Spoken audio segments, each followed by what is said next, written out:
So good to be here with you all. Thank you for coming to celebrate this momentous occasion and hear the stories. And I've been asked to open with a song, and I thought, what song should I play? And this is the one that came to me. It's a song that one of my mentors wrote about friendship.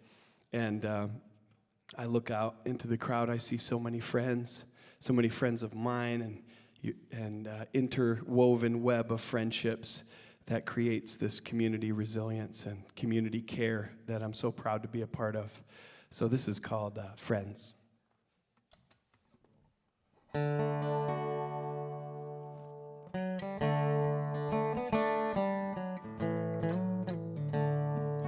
watch as the sun sinks low in the west. The earth is rolling and I need a rest. I lay my head down and I sing to the wind that rips at my shutters, the song of my friend. You are my friend you will be through the joys and the sorrows of our mystery. In the time that it takes to say thank you, amen, hallelujah for living, and you are my friend.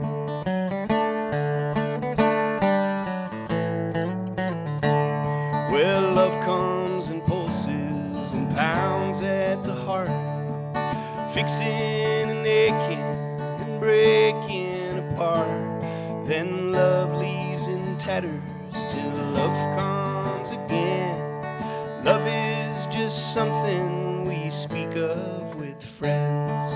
You are my friend you will be through the joys and the sorrows of our mystery.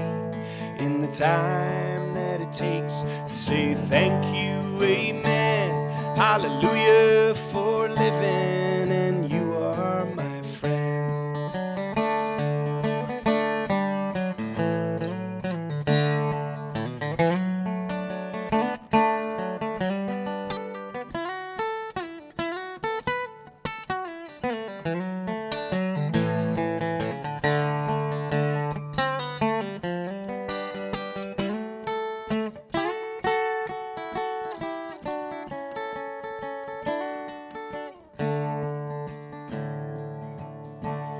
Well, the jungle is a jungle, the sea is a sea.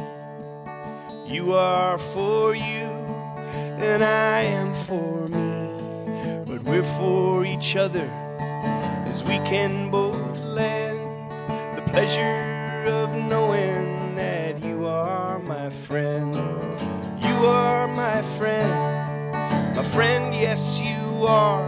And the miles don't matter, no matter how far.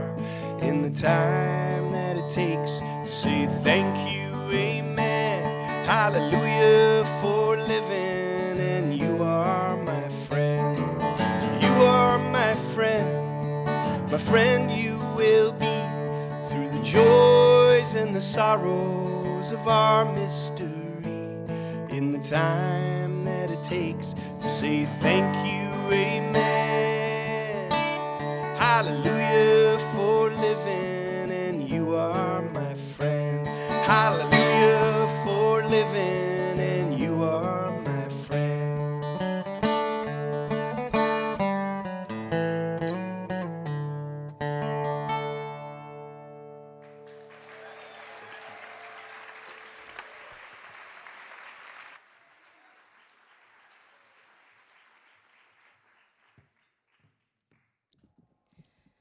Welcome to Around the Table. So this is not an ordinary storytelling event if you guys have been to a Fulfillment or an Expand. This is 50 years of our food co-op changing the entire community of Traverse City through food, through community, through events. I mean, I don't know how many locations, actually. Steve made it very easy for us and made a big presentation over this nice screen here. So he will tell us the entire history that's happened over the last 50 years. But We've got 7 really brave, awesome storytellers here tonight that have different perspectives, either as shoppers or producers or farmers, or, you know, we all eat, which is very cool. And I was talking to Sarna earlier about how we kind of miss Bioneers. It was something that happened every year that brought people together that were trying to make a difference in this area. And I just wanted to know who in the audience has been to a Bioneers in the past. Can you raise your hand? I mean, that's pretty decent. Nice.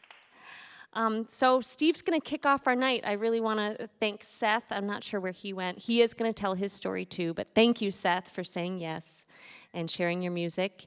And we have Steve Nance, who is the general manager of Oryana for the past 14 years, but who's counting, and has also been involved in the co-op for like 25. So, Steve, it's all yours.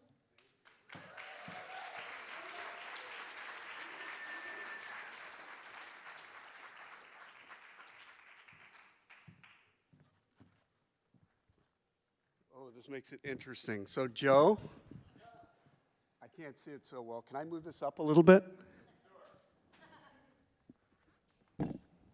So, Joe's handling tech back there, and I kind of threw this at Joe at the last minute because I need slides because I forget stuff.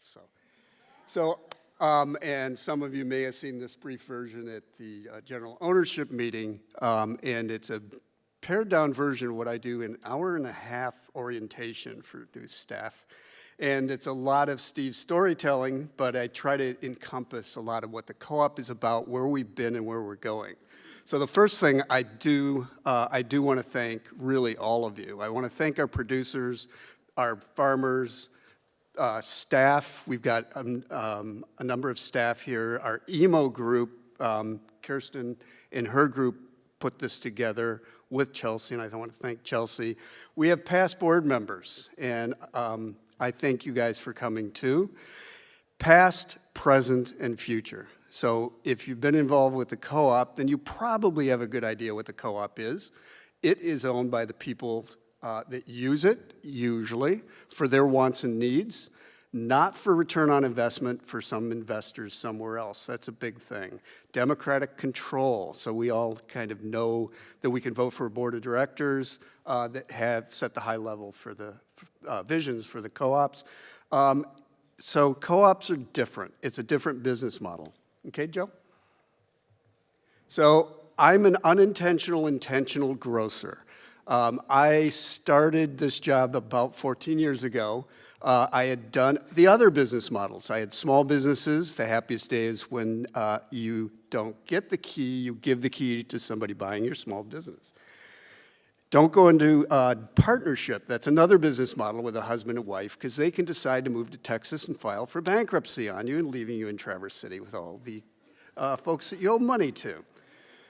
You could work for a large corporation. That's about return on investment. Unless you own 51% of the shares, you really don't have a lot of say in what that company is doing. So my background was pretty diverse, and I've moved my poor wife, she's in the heckling section down here, around the country for like 15 years. We came back to Traverse City 96 or so, and the first thing she did was join the co-op. I think the second thing, she joined the board of the co-op. So just that is how our journey started with the co-op. It was when we had moved to 10th Street. It was a challenging time. I think Ann Stanton dragged you into us. Okay, we can blame Ann for all of this. So Robin was on the board, my wife, and then I was on the board. We went through expansions. Some of my cohorts are in here on the board. It was always interesting, and it's a position that really takes visioning and thinking outside the box and riding herd on the GM. The GM's the only employee of the board. At least in my case, I can be a handful. So that's how I became a grocer, sort of. I was with worked for a large corporation. Cone Drive was owned by Textron at the time. The recession happened. We lost Bob Struthers, our longtime general manager, who was a smart guy.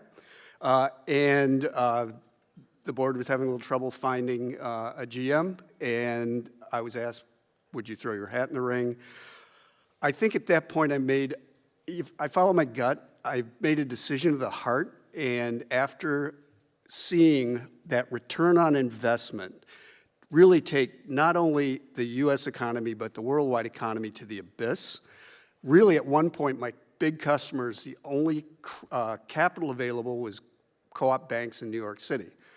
So co-op, decision of the heart, yes, I'll throw my heart into the ring, and I was walked in on January 2nd into a blizzard. So that's my start as a grocer, and I found out grocery moves a lot of stuff really quickly with a lot of people, and it's always changing. So thank you, Joe. So this is Steve's 50 years in 15 minutes or less. I thought, oh, I had a clock. Did you start it? Yeah, okay. You guys are responsible for keeping me on time. So, next. I'm going to hold you accountable. Yeah, Chelsea warned me, and I already didn't follow instructions. I was supposed to dress in bright colors. What did I do? So, the 70s era co-ops. This is the second wave of co-ops. The first were 1800s, the Rochdale Pioneers. If you learn about co-ops, that's where co-ops came from. Company stores existed. We have to do something else. They formed their own own store. So the second wave came out of these folks on my far left, the counterculture, baby boomers. I'm at 55 at the top. Those folks were, of course, going to Woodstock. I know they were going because they looked a lot worse coming back. So counterculture, not going to go along with the mainstream, and that was the grocery stuff that came out of World War II. World War II, we developed pesticides, fertilizers, preservatives, because they had to ship mass quantities of food across the globe to the soldiers. And what happened after World War II? The GIs came back, got MBAs. Then they figured out what to do with the airplane factories, tank factories, and this food industry, and big ag and big food were born.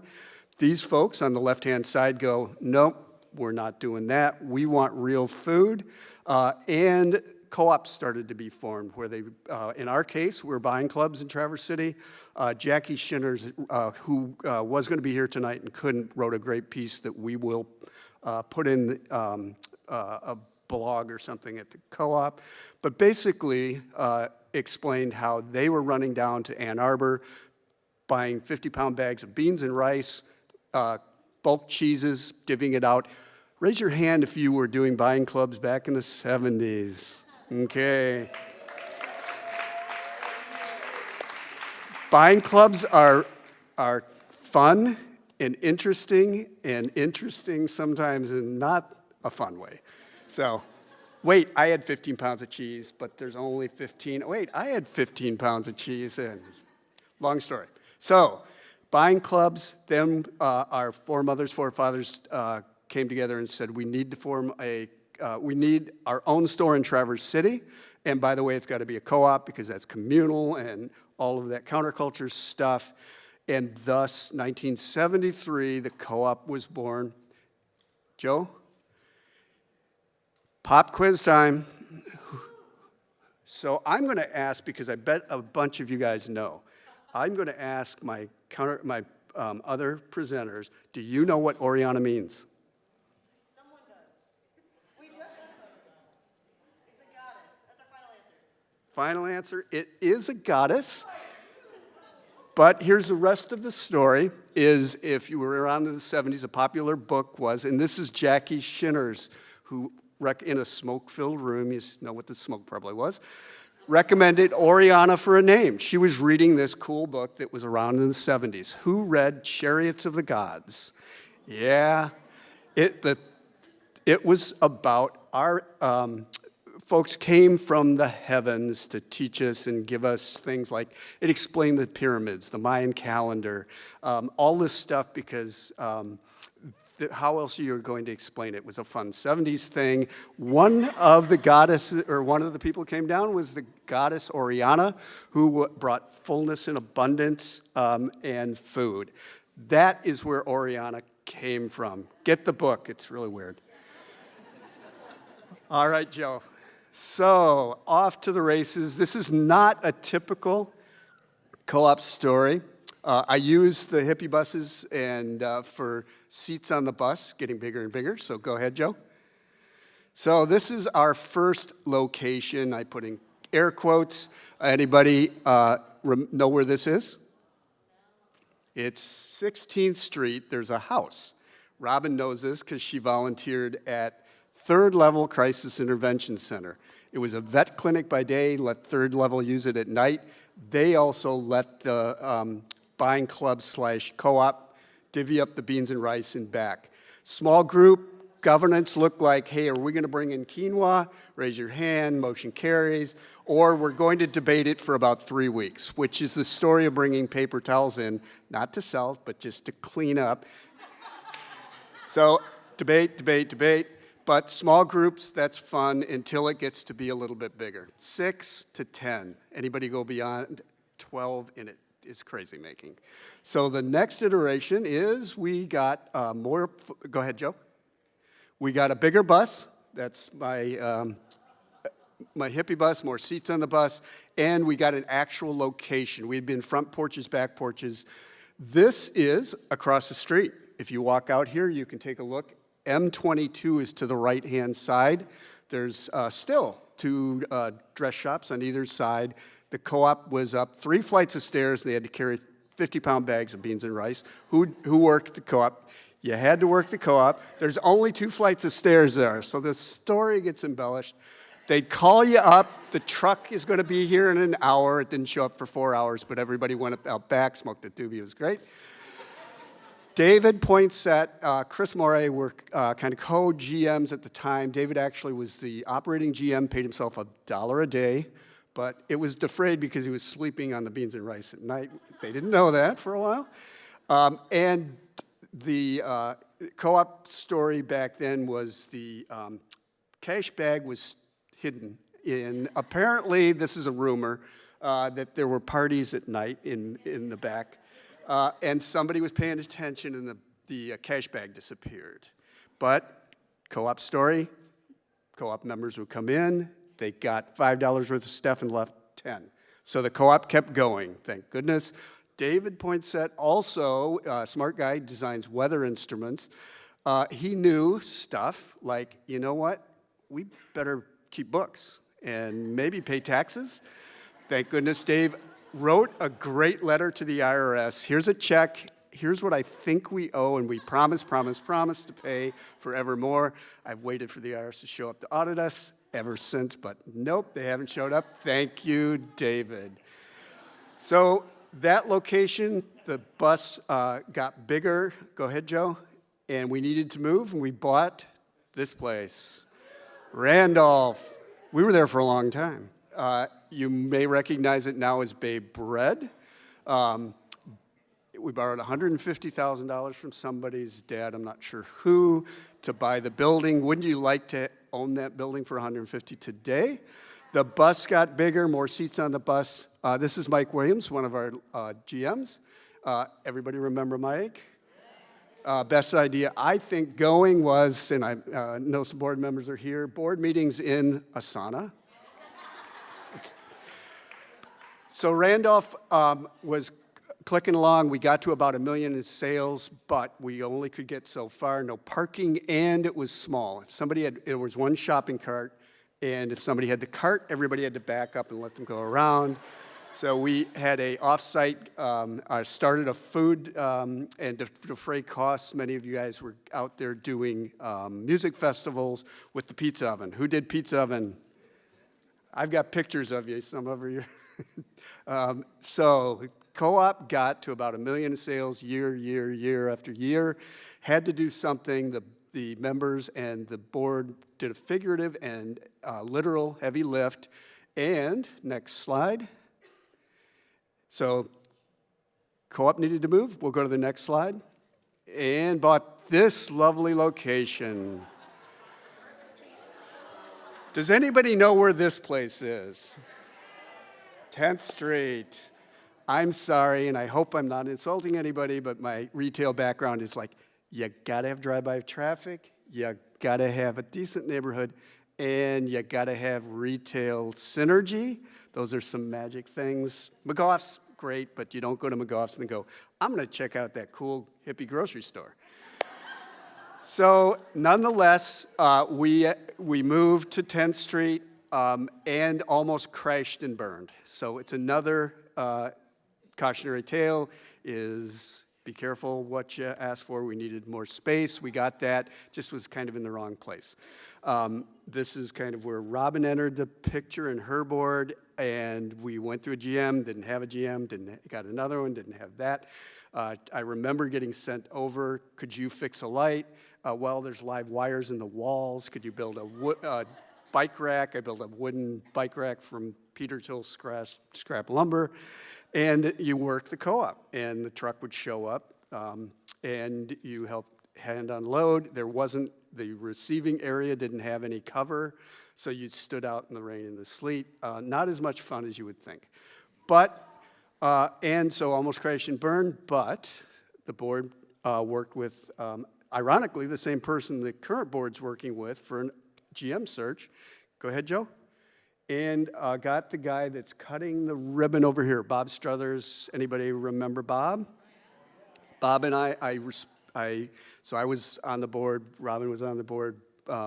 We are 180 degrees apart in just about everything from leadership style to business strategies and whatnot. But he was a super smart retail guy.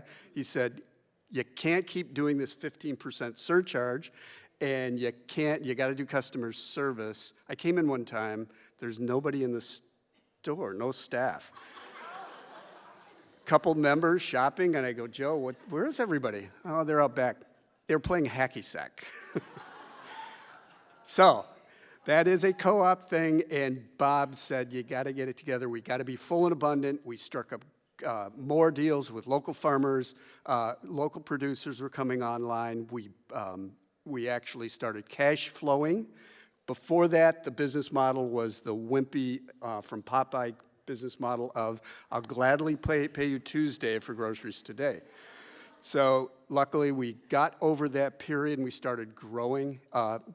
Bob came, and a lot of the folks in this picture you may recognize. Lori's in the front, Joan's back there. Where's Joan Grips? And so this, and Sandy MacArthur's in the red. This group was kind of running the store by day, and the board would check in at night and do financials. So we made it through that tough period. Okay, Joe. And we grew, and the bus got bigger. This is one of my favorite pictures of all time. I want to retire and go away in that. Will that work, Robin? We could sleep at the top. Just an idea. The bus got bigger. We had more people. We grew. The co-op was growing. Our governance process had to evolve. So before that, we were always kind of an operational board. I saw Mara and Sarna live through this. We worked for like 2 or 3 years on a new governance process called policy governance, where the board is in charge of governance and the high-level visioning and fiduciary responsibility to you, the owners. It lets then, like professional grocers do professional grocer stuff to fulfill the wants and needs. And a big part of this is do good grocery stuff, make sure the co-op is sustainable and profitable enough then to fulfill our ends policies. The ends policies are those high-level visions. So you guys may see those once in a while. They're written very weirdly, but because of Oryana, our region, our world is a better place because local is one of our ends policies. I get to figure what that means. 100 miles. Farmer in Bear Lake can drive up to Traverse City, delivers blueberries, do a little shopping, eat lunch, get in home in time for dinner, 100 miles. It's also what you guys think of because we survey you.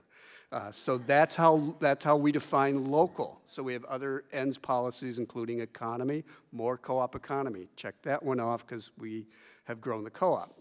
So that is how we then changed our governance process to keep moving forward. Okay, Joe? And it worked, and at the same time, people were getting the relationship of food and health.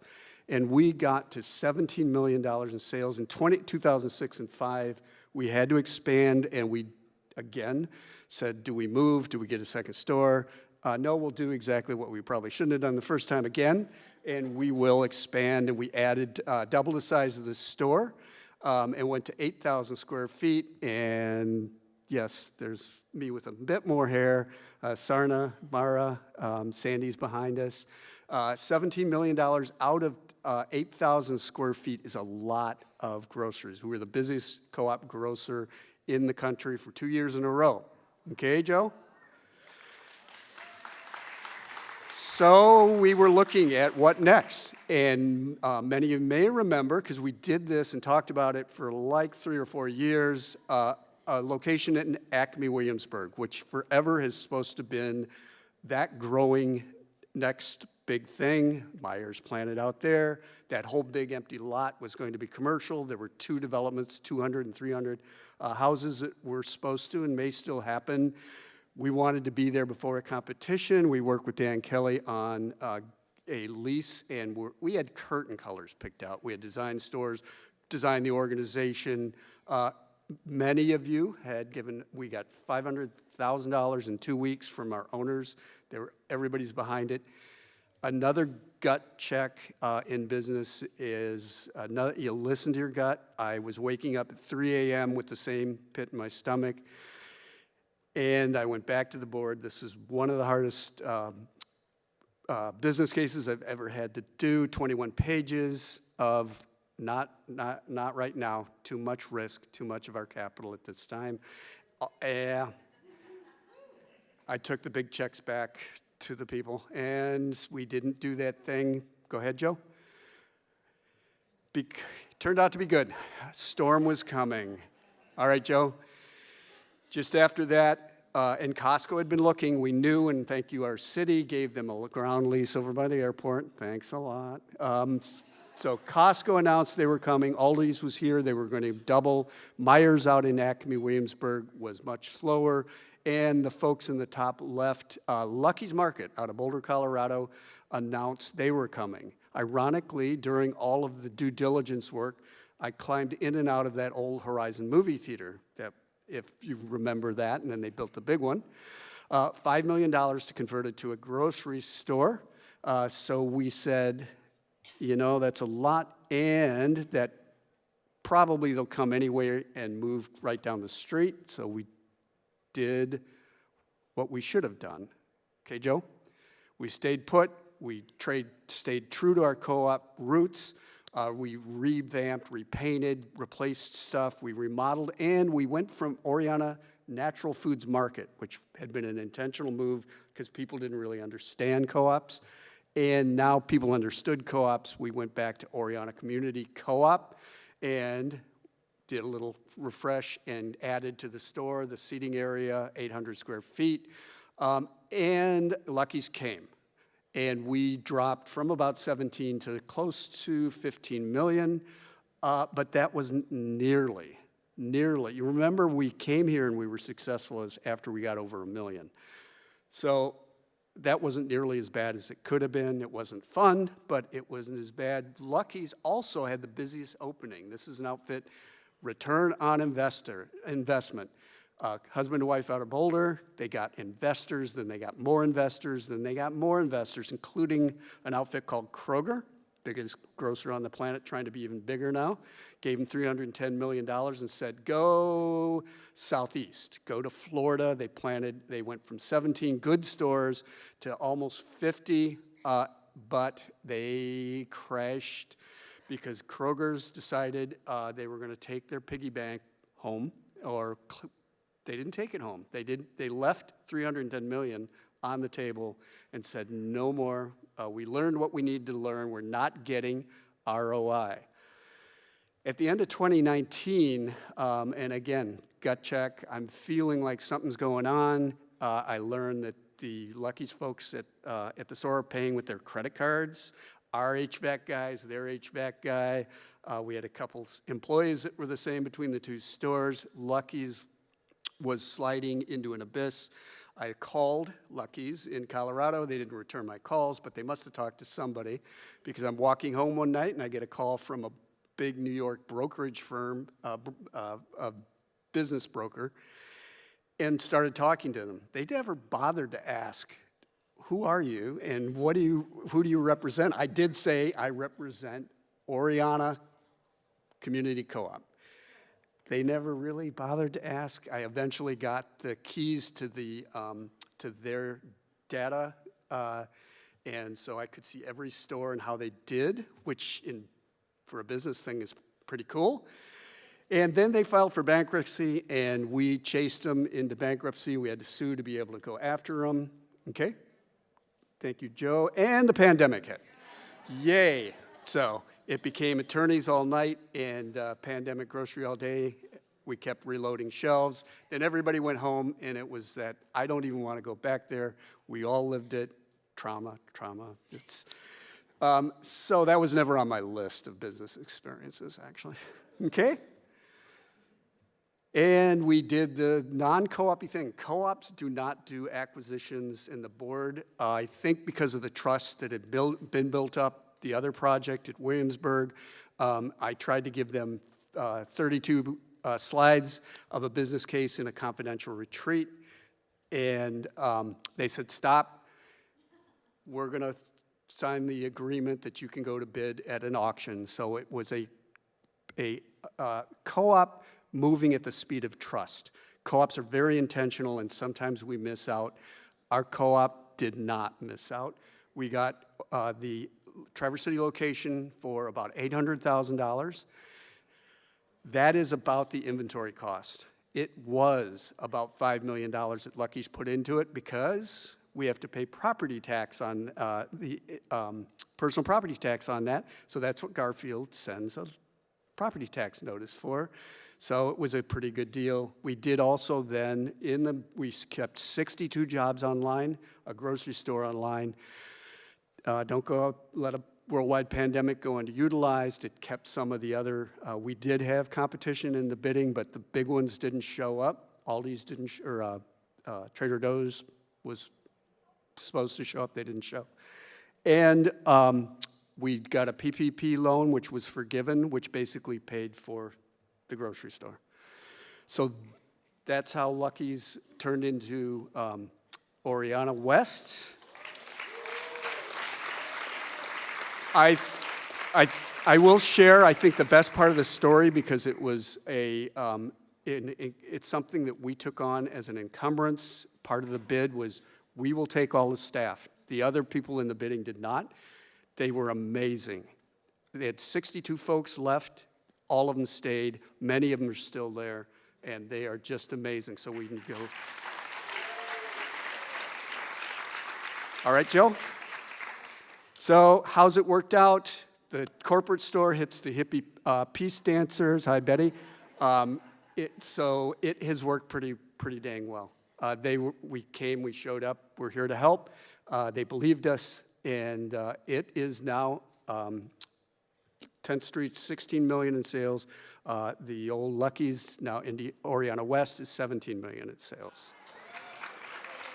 So it's gone pretty well. We went from 6,200 owners to over 10,000. Today they're 10,740, I think. Okay, Joe? So you own a grocery store with a heck of a lot of your friends. So again, why is this important? Why is co-op growth important? Co-ops are an economic engine for good. So at the end of the day, if we're good grocers, we get to our collaborative partners, and we get to collaborate and support. Okay, next, Joe. And we get to revamp the stores. You may have seen, we got a community room finally. That's a co-op must-have that we didn't have. We've refitted kitchens. We've put LED lighting in. We're working on solar at West. Okay, Joe? We have over 200 local vendors. Thank you, guys. These guys, the local vendors, are the backbone of Oryana. And we work really hard to make sure that they are compensated fairly. Over $9 million in local sales. So that's a big deal. That's over a quarter of our sales. Okay? And we have 205 folks, I'm told, most of them full-time. We do a fair wage survey every year or so. We have an amazing benefit package at a Munson, I shouldn't name names. Certain medical center in our community came over to us and said, this benefit package here is much better than my past employer. So, yay. It's a co-op thing, okay? And we give a lot back to the community. When we are successful, we can give back to staff. We can give back to the owners. In this case, we have about $1.2 million in discounts last year. That's right off the bottom line. If we were return on investment, if the board said we need new jet skis, you got to have return on investment, then that would have to turn into a return on investment thing. And we give to our community and support, and we have microloan programs, and we work with, so a lot of our not ready for primetime food, but still good food goes to food rescue, and we do a lot with our friends at the Northwest Michigan Food Coalition, 70 food pantries. And as a side note, we are out in the community doing stuff and on boards and involved in organizations too, whether it's housing, whether, which is a big issue for us, but it's a big issue for Traverse City. So we're out in the community doing things as well. Okay, Joe? So we were recognized, our local Chamber of Commerce, we got the Scale Up Award last year. That's for doubling sales and doubling our impact in the community, and then they surprised me. I got tricked to going to the big co-op convention in Sioux Falls, South Dakota, and Oryana got the Co-op Excellence Award, which is sort of the co-op Oscar.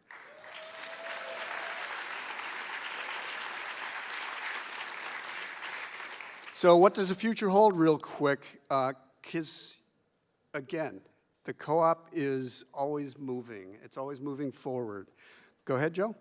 So we have a vision, and this is another story. It's the story of success. So we look out 10 years.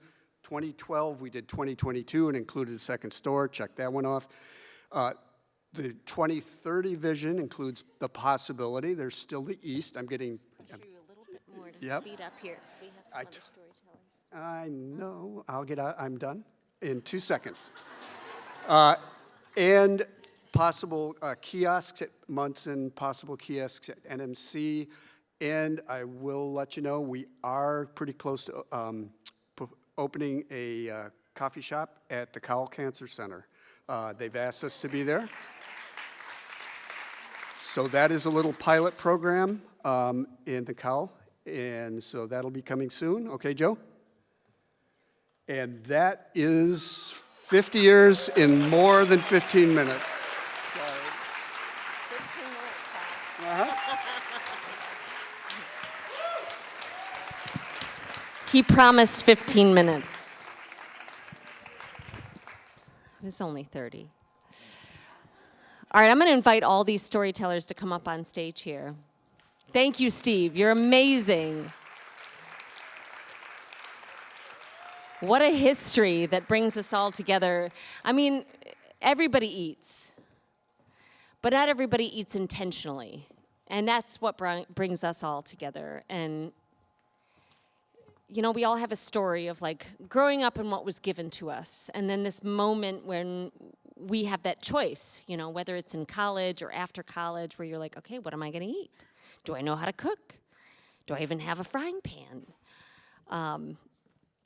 For me, I even lived in a co-op in college, so I lived with a bunch of hippies that all cooked for me, and it wasn't until after college that I had some health issues, and I had to figure out, I had to go on like one of those elimination diets, and it was the first time I cooked my own food and was like, this is what quinoa is, and like going back to whole foods completely, that in that process, I fell in love with food, and I fell in love with whole ingredients. And I was able to find a way to heal a little bit and make myself feel better through how I ate. And so moving back here from San Francisco, Oryana was my place. And in fact, I was a little nervous at first because I came from a big city in San Francisco where I was anonymous. And I'm like, well, people are going to know I was here yesterday. That's weird. They're going to think I'm so weird. Whereas, like, that's the beauty of it is you see people every day, and they're a part of it, and we're a part of it. And I'm really grateful for that place. Even if I don't need something, I can still go in for a cup of coffee and find community there. But we're going to speed this along and get Sue up here. And she has her fantastic vintage dress on. And if you don't know Sue, she like owns the farmer's market. She has the vibe, she has the energy, and she has the cheese. And I will let her tell her own story. Here's Sue Kurta.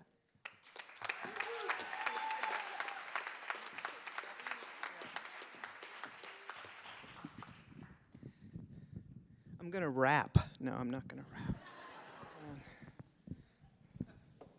There we go. Hold on.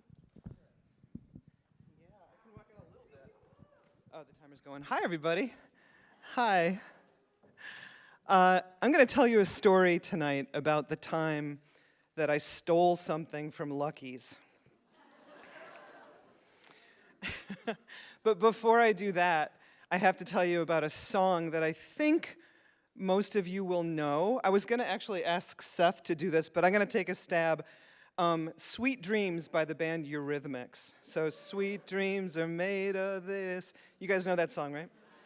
Okay, that has to do with my story. So I'm shopping at Lucky's, and this was when we could use reusable bags, canvas bags for our groceries before COVID. Wasn't that one of the weirdest parts of COVID? I still don't get it, like why a reusable bag.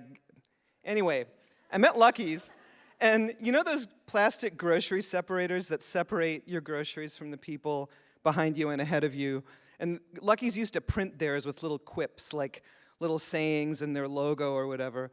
Well, I'm shopping, and the separator said, "Sweet dreams are made of cheese." It gets better. The next one says, "Who am I to disagree? I cheddar the world and the feta cheese." You guys probably know it. I've seen about 1 million memes of this since. Everybody's looking for Stilton.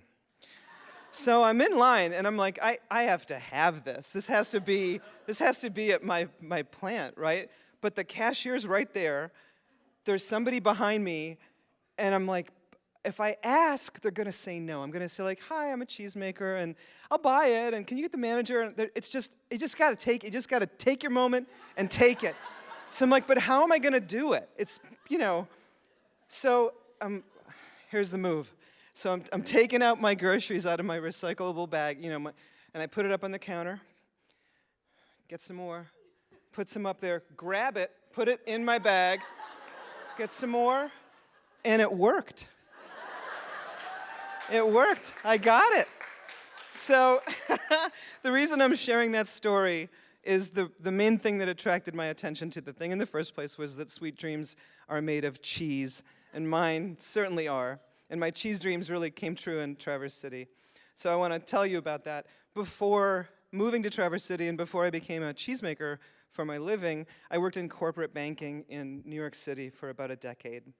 And before that, I worked in the music industry for about 10 years internationally, and I spent a year in London, England at an artist management company. I worked for a really, really good man, one of the best people I ever worked for.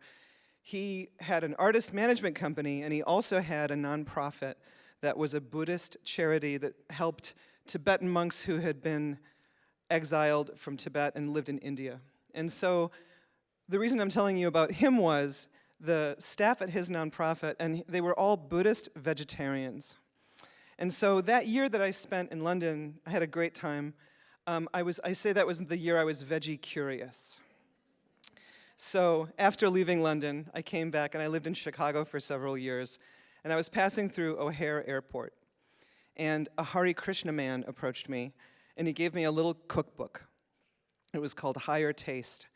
And I remember I took it home, I still have it, and it was not only a cookbook, it was kind of the argument for a vegetarian diet.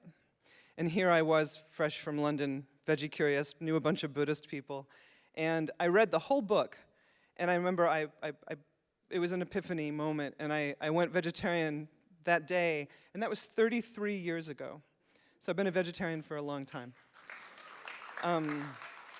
So now, coming back more to the current time, so I lived in Chicago and New York, and I lived around, and I was going to move home to Michigan. I grew up in the Detroit area. By the way, my mom and dad are in the front row. There's my mom and dad. Mike and Margaret, you guys might know, my father used to stroll around the Sarah Hardy Market playing accordion.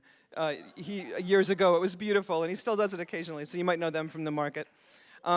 They lived in Mackinac City for many years, year-round. So I kind of knew up north. And you know how when you're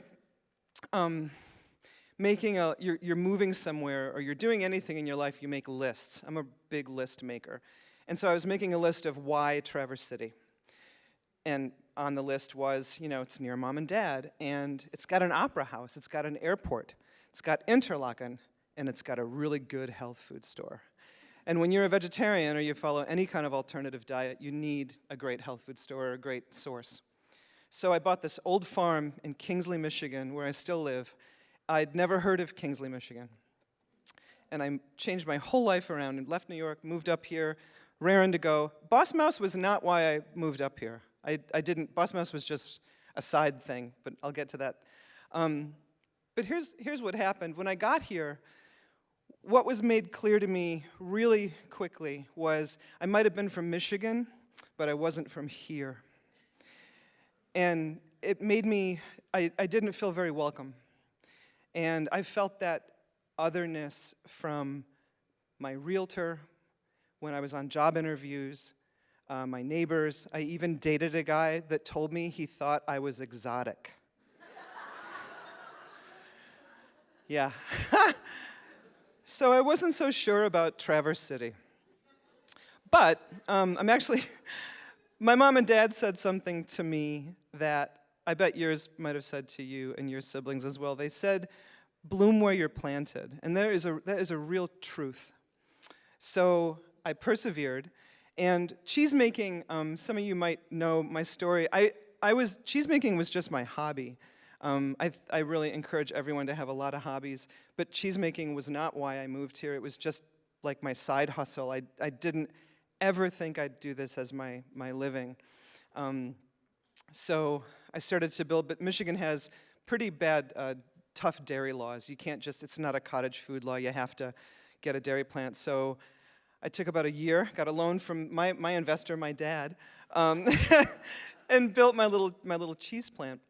And made my way and bloomed where I was planted, and I stuck with it.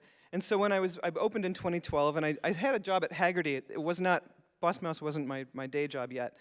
And I started to get clients. And Oryana were one of my very first customers. And something I want to say about them, they made me feel so welcome. They still are, they're so nice to me. And I had gone through a few years where I wasn't sure I was going to stay here. I didn't think I fit at all. But I bloomed where I was planted, and I stuck with it. And Oryana they really walk their talk. I think I'm the smallest cheesemaker in Michigan. I'm a woman-owned business. And I just had, I think, 4 cheeses. Thank you. I had, hardly any product, but they were so happy to see me, and they bought cheese. They still buy cheese. So they were part of, I stuck with it and made friends and found my way and do feel like I belong. And I have to put this down for 1 second. And I have one more thing to say. Hang on.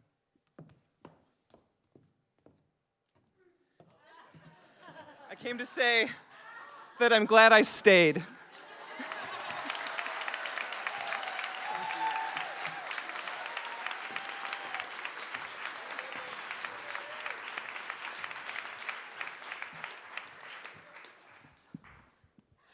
I love seeing Sue at the farmer's market every week. And so does Midori. She really likes taste testing everything.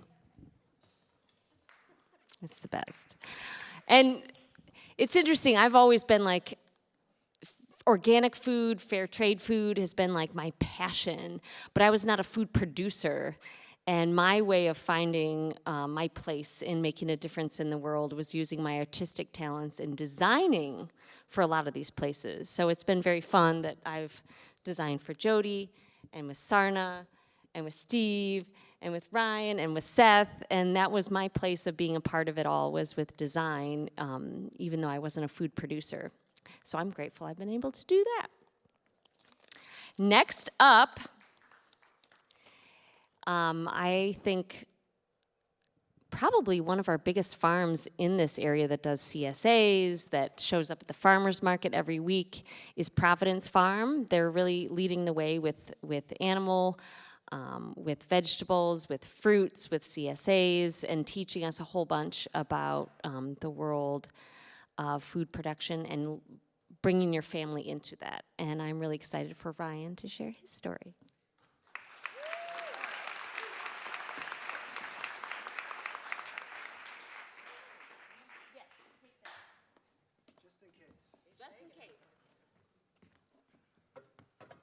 Well, this is a very nice night. Nice to see you. I have a story about kind of what got me on this path, what kind of turned in my life that I went from just not knowing what I was going to do to being a farmer and liking earthy things. So when I was around 10, I'm going to start my childhood quickly. My mother asked me about doing my lawn chores, which I had to do every week. This time was different because the day before I took my pet turtle out to stretch his legs and get some fresh air in the grass. I just turned my back for a minute and he was gone. I didn't think a turtle could run away from me, but he did. And mowing the lawn that summer was very difficult. As a kid, my relationship with the natural world mostly included the creek across the street and local ponds. I would catch the turtles and I'd bring them home as pets. And I always built relationships with dogs very easily. My relationships with animals were always peaceful and rewarding. But as I grew through middle school and high school, life became much more difficult for me. I guess I was swept up by adolescence, and the relationships became very difficult to navigate. And I would hold a lot inside during those years. And during those years, I was also losing my connection to nature, just living in the world and believing what everybody tells you.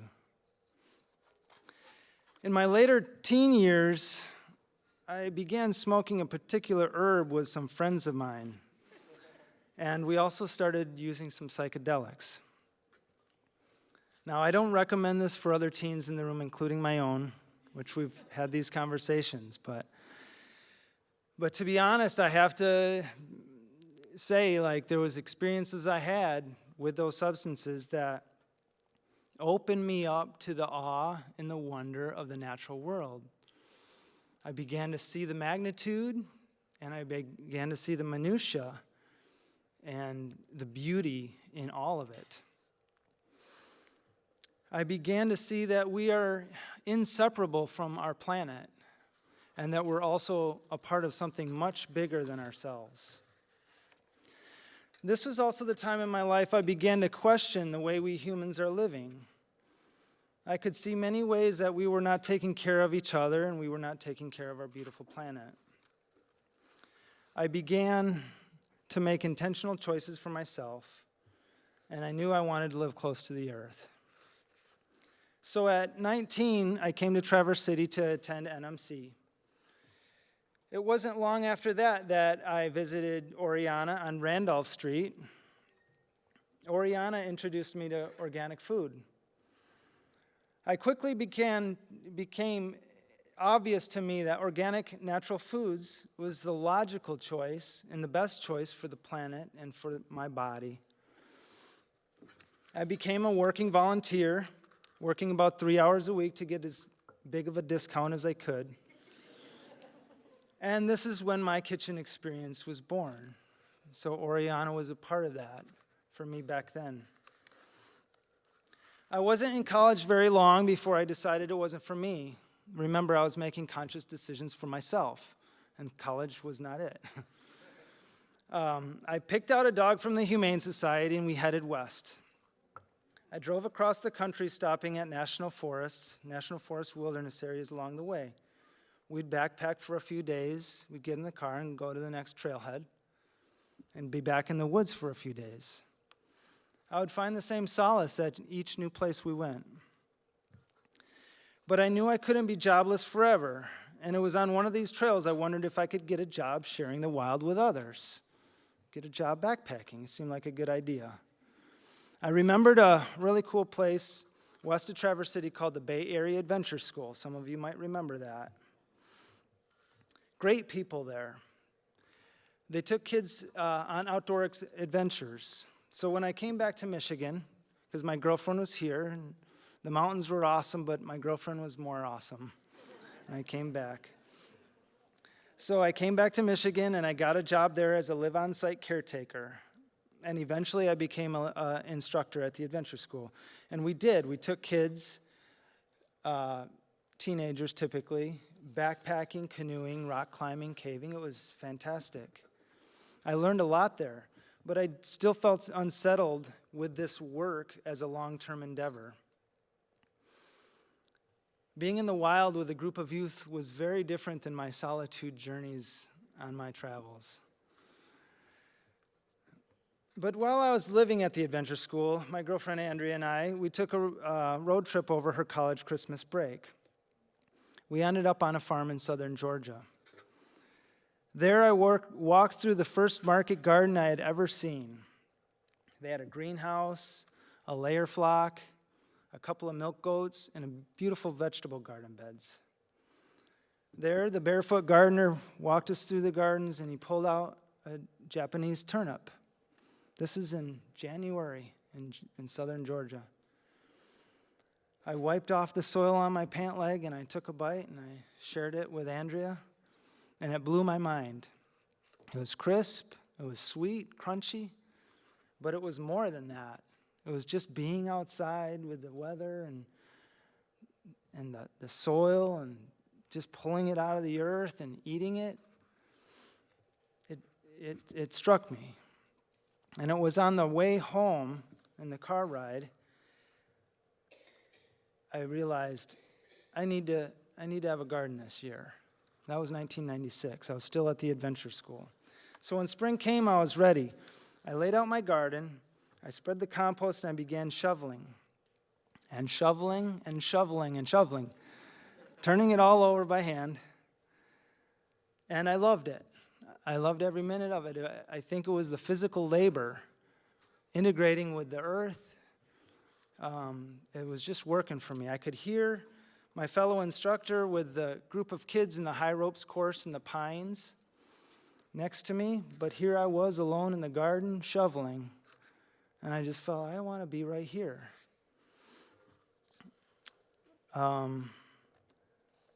So I was out that day. It was a warm spring day, and the weather started changing on me, and I just kept shoveling, and the sky, it started to rain, and I was out there. I stayed out there, and it was a very awesome experience, and I felt energized. So we did have a garden, and we had our first harvest. Later that summer, I actually took Andrea to the middle of the garden, and I proposed to her there. Not with a ring, but a pair of sandals. Asked her to walk this journey of life together with me. She said yes, she's still here.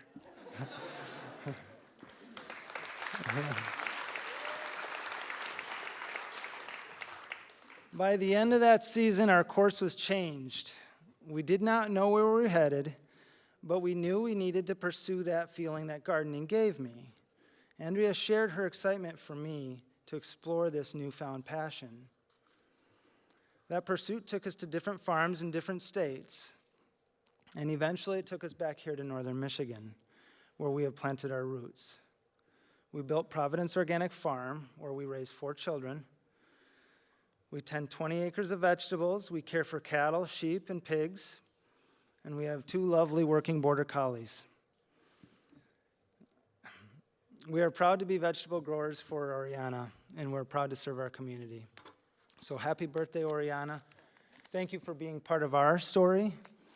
And thank you to you, the community, for supporting Oryana and for supporting the local food businesses in our community.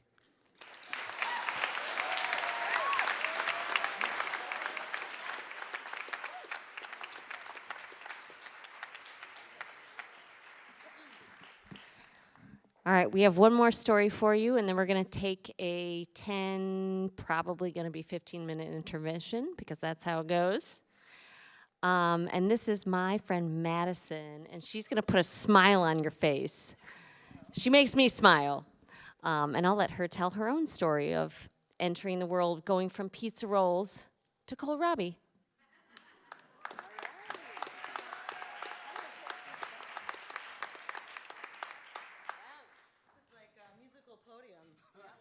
See how funny I am? So funny. Okay. Hello. Has anyone here ever experienced imposter syndrome? Because I'm looking around at this group behind me, and I'm like, how the hell did I get here? I am both honored and deeply confused as to why I was asked to be here, but I am mostly deeply honored, so thank you. I'm convinced that, and it makes me feel a lot better to imagine, that anyone in this room is qualified to be up here. After all, this is a storytelling event centered around eating. And if you've made it this far in your life, odds are you've done so by consuming calories, so congratulations. But something that sets Oryana people apart is that we are obsessed with that process of cooking, of eating, of gathering people around food. And personally, it runs deep. It wasn't long after my mom bought our family a camcorder that my sister Mackenzie, who's out here, and I started filming our own cooking shows, which our family patiently and lovingly sat through. This thing is so big, Chelsea. How do I... Well, that's a little better. I just need to get a little comfortable with it. Thank you. So it's no wonder that's so much better. It's no wonder with a background like that I find myself in a place like Oryana now. To pop in for dolmas, to take to a picnic, to celebrate Smart Commute Week in the beginning of June. Stand aimlessly in the produce department, rip off the Wi-Fi and enjoy a WhatsApp call in the cafe, oogle at the cheese. Oryana is for food lovers, but so are lots of places. All this to say, the leap and landing for me and Oryana wasn't quite so direct. My story begins in a place where many stories begin, in a college dorm room. I was doing psilocybin with Ryan. Wait, no, sorry. Different time, different story. I was actually looking for a job. I was wrapping up my freshman year at Michigan State University. I'm sorry, Ryan. On a cold, shitty morning in Lansing, spent dreaming of summer in northern Michigan. I sent an email to Aber Behrens and Jess Peascore at Bare Knuckle Farm in Northport, Michigan, IYKYK, inquiring about employment. I wanted to impress upon them how qualified I was, so I was sure to include relevant skills. Things like high school job at Mooney's Ice Cream and planted 6 blue spruce trees on Saginaw Township Library grounds as part of a cleanup day. If it's not obvious by now, I had no experience in farming, and kohlrabi as a concept was as far from my consciousness as humanly possible. What is that thing?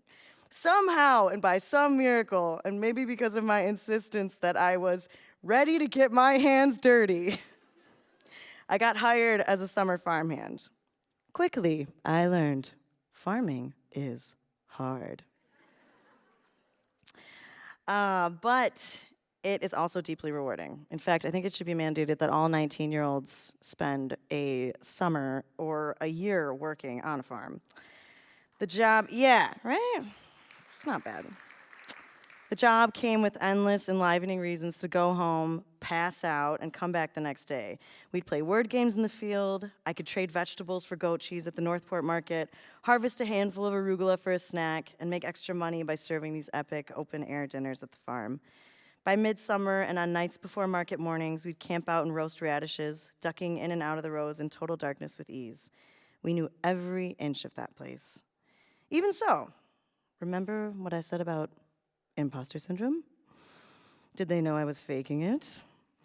I felt self-conscious about being new to the organic food movement, to farming, to sustainability. Don't get me wrong, I grew up with a lot of non-negotiable home-cooked meals at the dinner table. But where did the ingredients come from? Who grew this microwaved asparagus? How was it grown? The microwave liberated my working class grandmas in many ways. And unfortunately, personal convenience is often a departure from the richness of strife. 10 years prior, I was riding my bike with my sister to 7-Eleven for Totino's pizza rolls. Delicious. To now damming the microwave and filling up on food our team grew with our hands and spoke to row by row. I was experiencing the richness of working my ass off for roasted asparagus. And even kohlrabi, which is apparently a vegetable. With or without my knowledge, that early 20s paradigm shift that many of us experience was happening to me. At Bare Knuckle, we had, as many farms do, a very large compost pile. And in alignment with my paradigm shift, I insisted that my sister Mackenzie and I begin composting in the house in Sutton's Bay, where we lived that summer. I would bag up our stinky, rotting compost, which if you attended the Seeds event just before this, it's beautiful compost and it's gonna save the world. But at the time, it was very smelly because we kept it in plastic Kroger bags for some reason. On the counter, it was summer. We were new. And I would drive it with me to the farm to deposit in its appropriate location. And one day while weeding, Jess wandered over to my bestie, fellow farmhand Danielle and me, and after a pause asked, "Did someone put a pineapple in the compost?"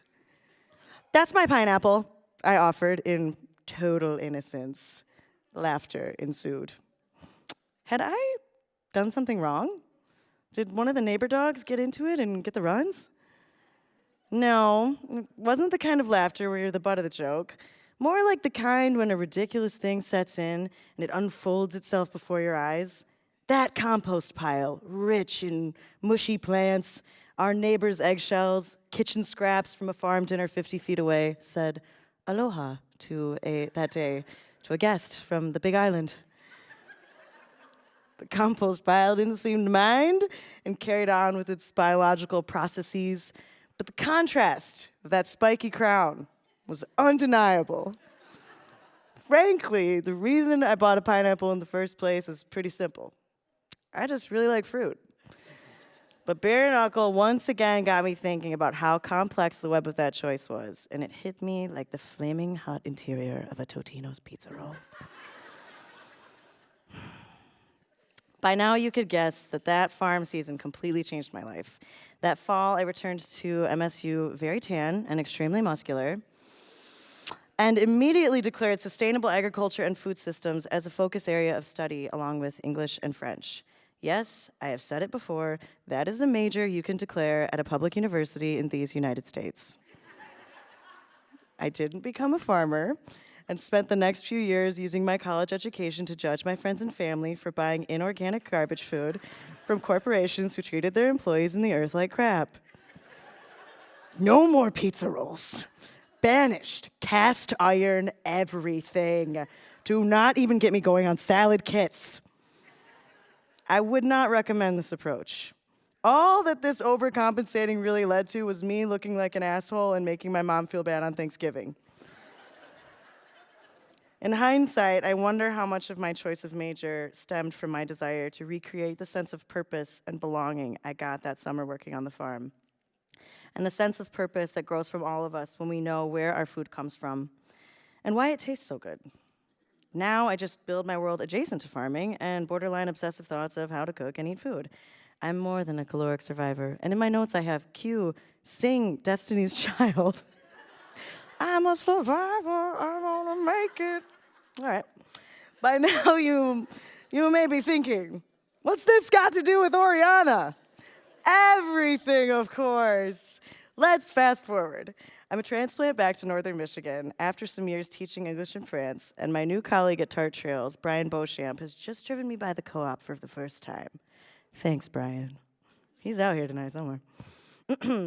I see babies toddling in after their parents, hungry working people stopping for lunch in the cafe, co-op employees taking a break to walk the Bourbon Lake Trail. There's a buzz about this place, and people really seem to geek out about food here. Perhaps what hit most were the faces of farmers in the photos you passed beside the sliding doors, bright, dirty, and cheerful, imploring us to care. They reminded me of Bare Knuckle. An objectively poor homesteader friend once told me, abundance is a birthright. It takes a second to set in, and at first it rings as overindulgence and abuse of resources. For me, it is the entire, abundant, comprehensive, and complex web of choice that we are offered as consumers, to choose intentionality when we can, to value farmers' lives, to meet people where and when they arrive without judgment, which may mean buying pizza rolls sometimes.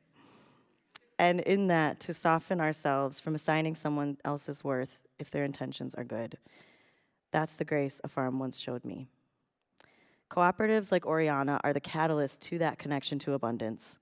A little dirt left behind on the outer layers of an onion most likely contains a person's fingerprint. I'm trying. Someone with a story and a purpose in working with the land. They might even hate their job, but they're doing it all the same. Just as we share the stage tonight, telling stories of food, our great unifier, we celebrate a place whose sliding doors will open for anyone who eats, no matter what you're putting in your compost. For the record, pineapple is on sale at West right now for $4.99. You're welcome. Thank you. My family. Well, me, I'm a new thing. I got my own game. I got my own people and I got my own name. Got the galaxies in my imagination. Creativity to bring to the creation.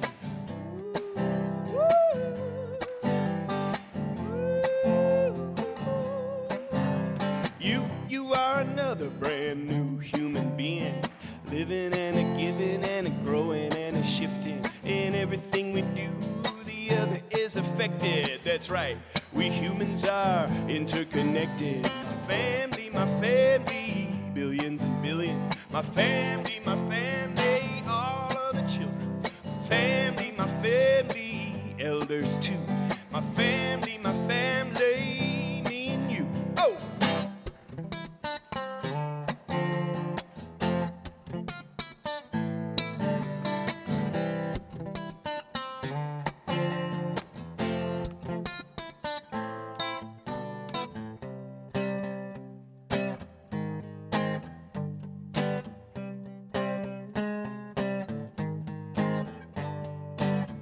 Sweet dreams are made of cheese. Who am I to disagree? Travel the world and the cheddar cheese. Everybody's looking for Stilton. One more time. Sweet dreams are made of cheese. Who am I to disagree? I cheddar the world and the feta cheese. Everybody's looking for Stilton.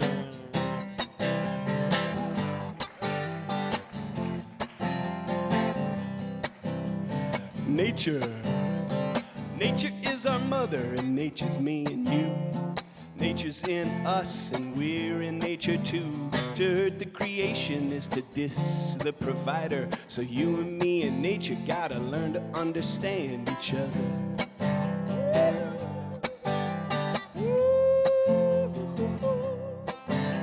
And water is life, and water is love. Water is without, within, below, and above. The Great Lakes at stake? No, it's wrong, you see, because life itself is not a commodity.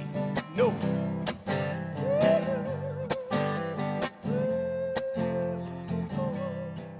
I can use creativity to be who I am. I can turn to you and try to understand. We can work and play our way into the future, making friends with the weather. My family, my family. Let me hear you now. My family, my family. My family, my family. That's right. My family, my family. Now just you.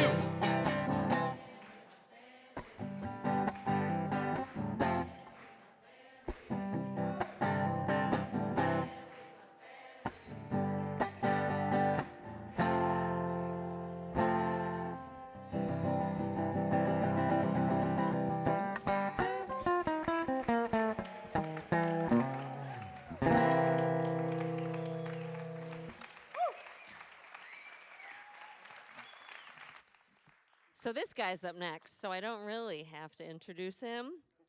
I think he kind of did it for himself. Seth Bernard.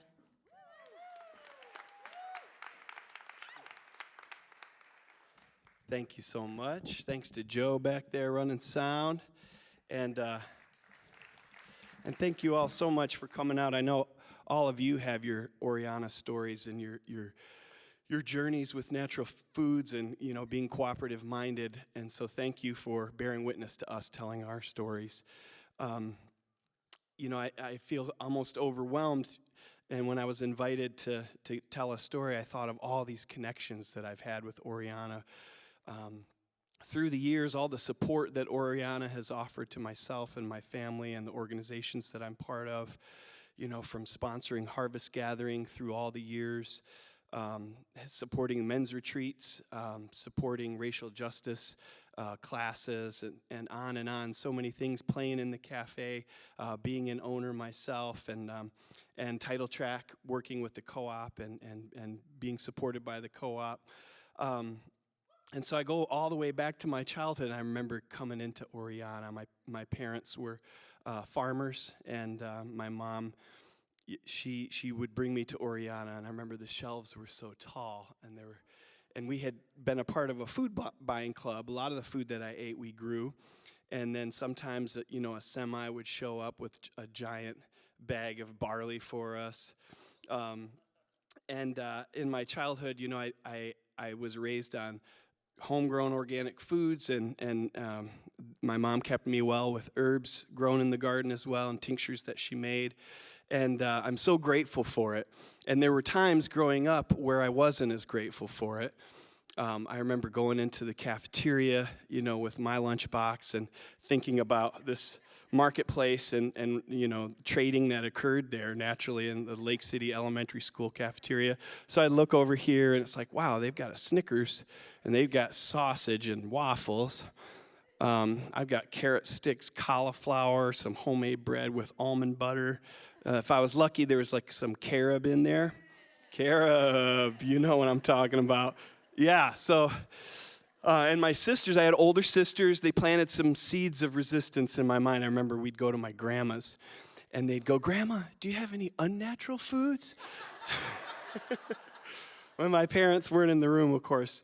And then I got to high school, right, and I had my own wheels, and I started to make friends with kids from other schools.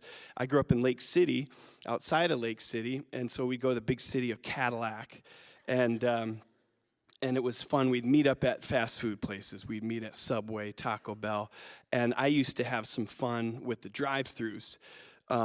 You know, because I knew I had some friends who worked at these places, and it was pretty mundane. So I tried to mix it up. I'd pull up, and they'd be like, "Welcome to Taco Bell. Can I take your order?" And I'd go, "Give me the beat, boys, to free my soul. Wanna get lost in your rock and roll and drift away." And they'd go, "Will that be all?" So I noticed, okay, this is great. This is fun. I'm on my own, and I'm hanging with my friends. But the food, you know, it didn't make me feel great, but it was cheap and it was fast and it was community as I was experiencing it at the time. But after a couple years, being young, being resilient, I still realized this is not serving me. This is maybe a little bit of rebellion. And I got tastes of it as a kid. I'd go to my friend's house and they'd have fake maple syrup, and I'd be thrilled because all I had was real maple syrup.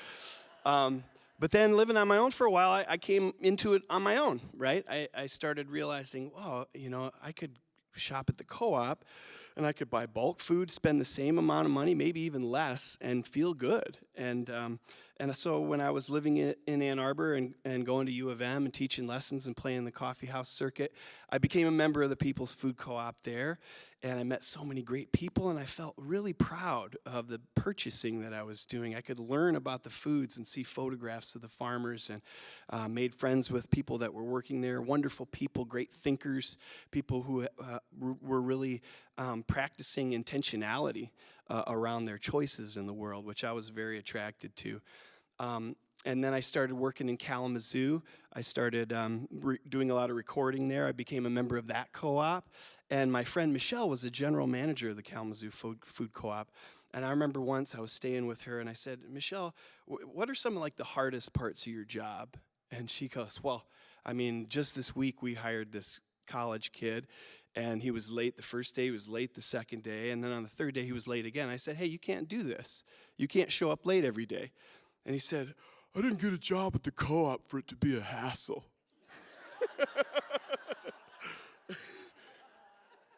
I love that.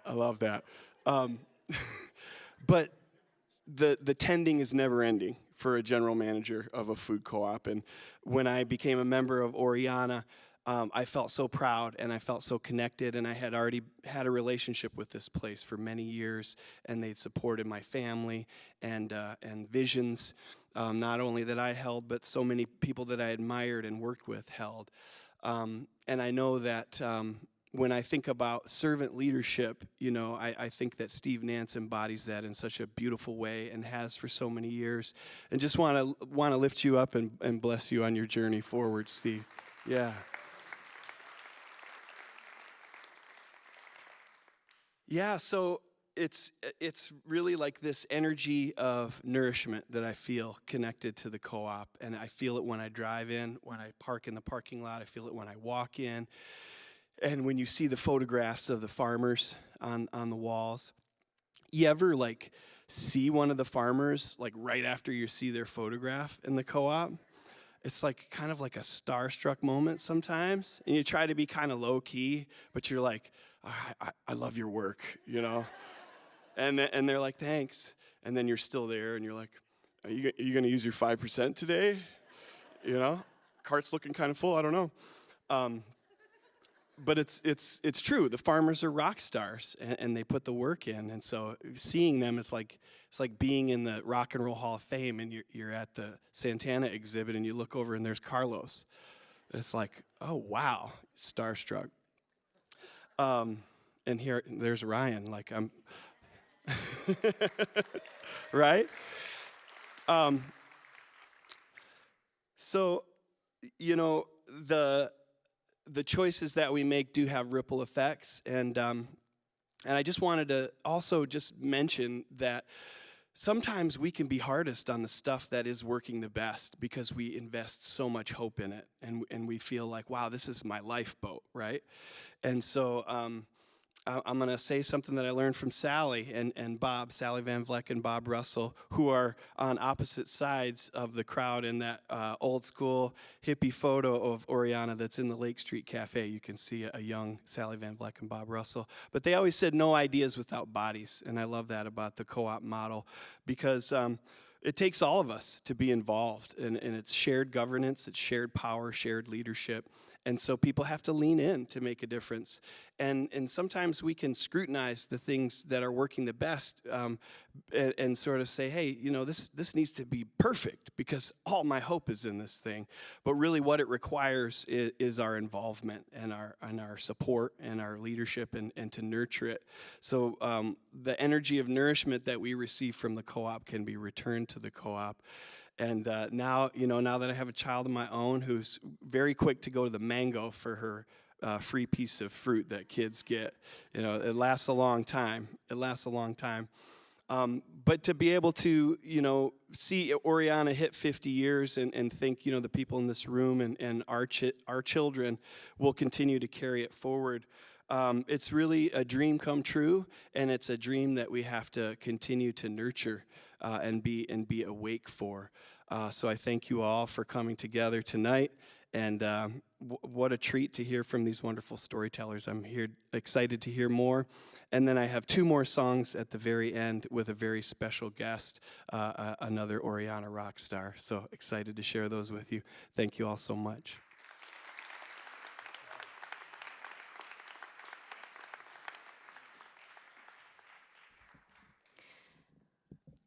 I grew up here, actually, and sometimes I feel like that was like a movie I watched once versus like the place that I'm walking amidst the same place now.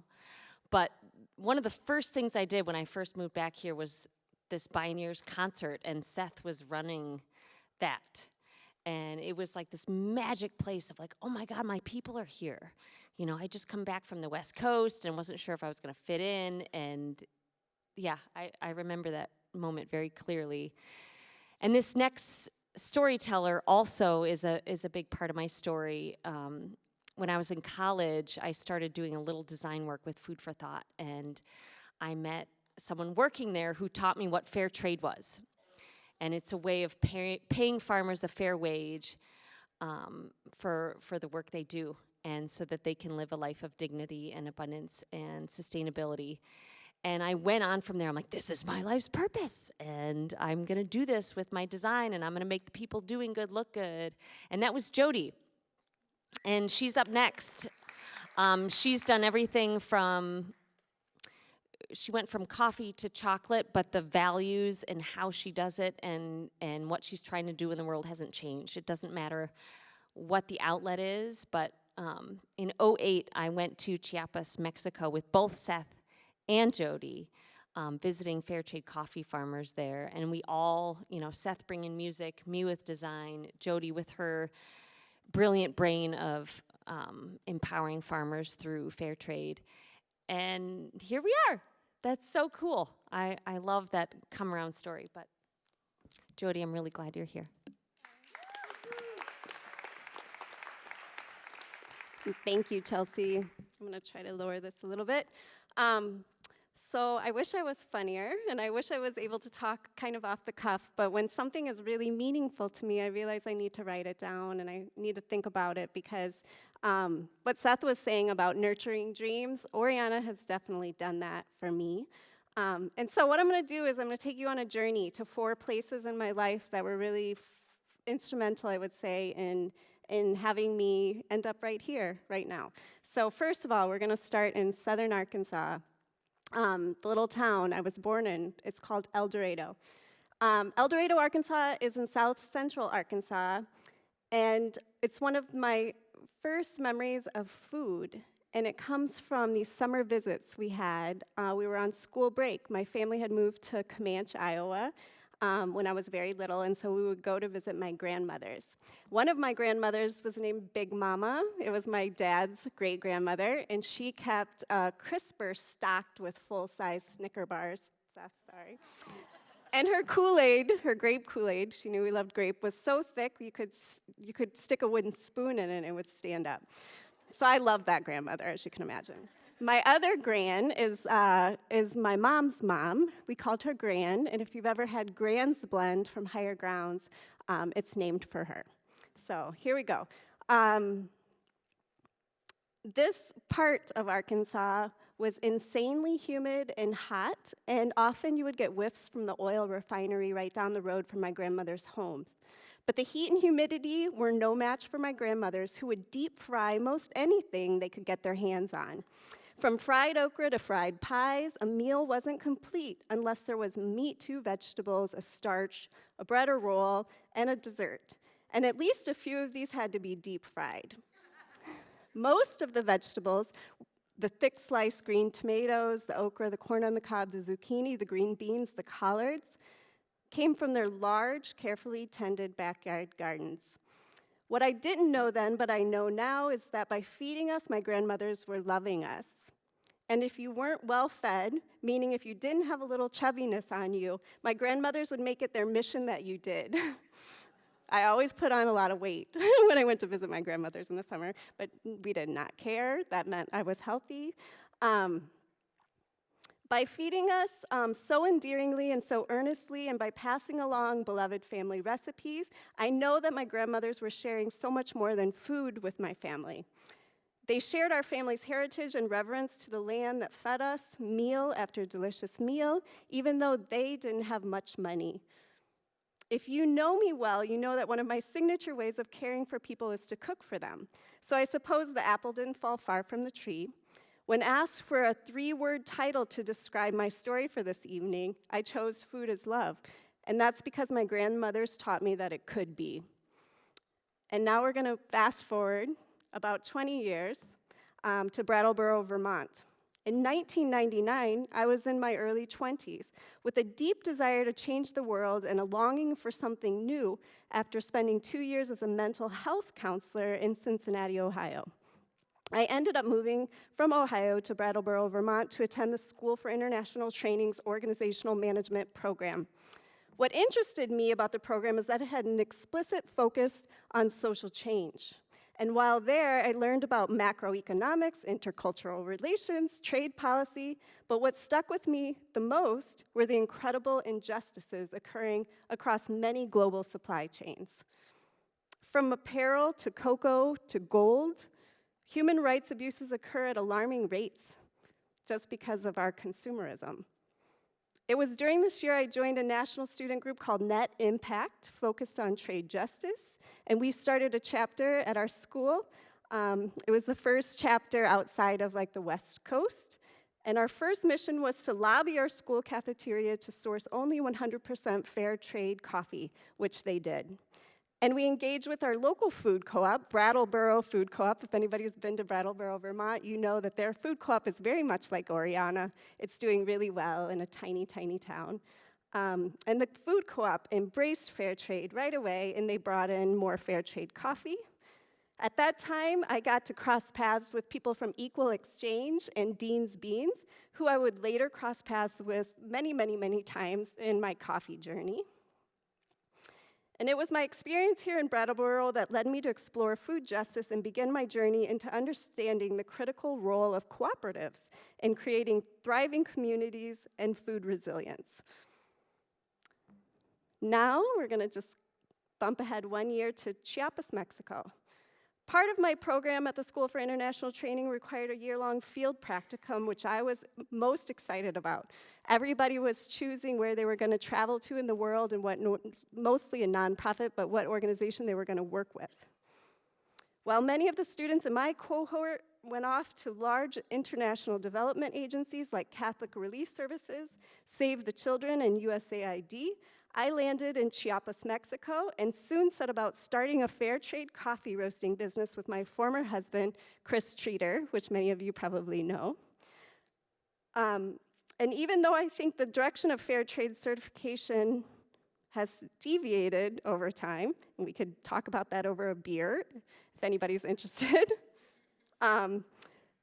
In 2000 and 2001, it was really one of the best ways to ensure that coffee farmers were paid fairly and given a voice in the supply chain that had largely ignored them for centuries. This was especially important in places like Chiapas, Mexico, where native Mayans, who are coffee farmers, often struggled to earn dignified pay at the hands of the mestizos and the Spanish in that state, in that part of Mexico. By learning that we could buy coffee under fair trade terms, and by doing so support and provide solidarity to Mayan farmers, I was inspired to start Higher Grounds Trading Company. And with a loan for $3,700 from my grandmother, Gran, we were off. And again, that's why Gran's Blend is named what it is. It was because my Gran was our first investor. My time in Chiapas would set the course for the rest of my life. It led me to where I am this very moment. It is where I learned that the organizational structure of a cooperative can be a tool for social justice on its own.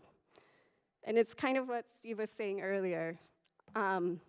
That year, we started buying from 2 coffee cooperatives in Chiapas, and we joined an importing cooperative called Cooperative Coffees. I attribute much of the success of Higher Grounds, at least in those early days, to the cooperative structure. There was invaluable knowledge and risk sharing that helped all of our fellow roaster members succeed and grow. And as for the producer co-ops in Chiapas, they were comprised of Mayan people, as I said, the Las Abejas and the Zapatistas, who had long been targets of a low-intensity war waged by the Mexican government and local paramilitaries. The producers sought a solidarity market so that they didn't have to continue at the mercy of a system that was undeniably rigged against them. And Chiapas will always hold a special place in my heart. I'm thrilled that several people, like Chelsea mentioned, Seth and Chelsea, and also a couple other people, I think, in the crowd, have been to Chiapas with us on various delegations over the years. But the cool thing about the trip that Chelsea and Seth were on was it was the first time I'd ever seen cacao growing in the wild. Do you remember that? Yeah, we were visiting one of the Zapatista headquarters in the La Condon jungle, and they took us to go visit a cacao tree, and they opened the pod, and we got to taste the fruit. At that time, I didn't know I would end up in chocolate, but I was really happy to taste the fruit at that point. Okay, so I'm gonna fast forward to Traverse City. So now we're here in Traverse City, and it's August of 2001. We've been home from Chiapas for a couple of months, and I'm working 2 jobs, one at Food for Thought, the other at Organic Consumers Association, to earn money to pour into our fledgling little coffee business, Higher Grounds Trading Company. In July of that year, we found a toll roaster to roast coffee beans for us while we saved up the money to buy our own roaster. And in early August, we set up at the Traverse City Farmers Market to sell our coffee beans for the very first time. I think we sold 10 bags of coffee that day, and we were ecstatic. I remember celebrating over like some El Mabi wine. At the time, Higher Grounds had green foil bags, Chelsea might remember this, with a rainbow label designed by our friend in Chiapas, Beatriz Aurora, and at the bottom was a gold mailing label, and that's how we told you what kind of coffee it was, if it was Highland Humanity Blend or a medium roast, if it was 12 ounce or 16 ounce. And if we delivered the coffee to the co-op while it was raining, those little labels bled, and it would blur the name of the coffee. And yet Oryana never said a thing about it, and they sold that coffee. And by December of that year, so just 4 months later, we had sold $40,000 in coffee. We didn't have our own retail store. That was all because of Oryana. And it truly was because of Oryana. In 2013, soon after my current husband, DC, and I purchased Grocer's Daughter from Mimi Wheeler, we just celebrated our 10-year anniversary of owning GDC last month, which is incredible. We've owned it longer than Mimi has now, which is unbelievable. But anyway, we took the time to analyze our wholesale margins, and we learned at that time, in 2013, that we were working harder only to break even, and sometimes we were even losing money on wholesale. We decided to discontinue our wholesale business, and I composed a letter to email to all of our customers explaining our dilemma. I wrote that we hope to relaunch wholesale with streamlined offerings and margins that made sense for us in a year or 2. And Steve got the message, and he called me. Steve said to me, "You can't stop selling chocolate to Oryana," that we were some surprisingly large percentage of their candy and chocolate category. Steve advised me that it was okay to raise our prices, and that Oryana would pay whatever the price needed to be. When we were at our old location in Empire, there were many months in the winter where Oryana sold more chocolate than we did out of our shop. Sorry, I knew I was gonna get teary. But to me, this is what a co-op is. This is what Oryana has been to me. So I knew that I would get choked up, and I just want to say thank you so much for everything you do, not just for us, but for all the small business community here. And thank you for believing in our dreams. And thank you all. You all own this wonderful place. So Let's keep it going.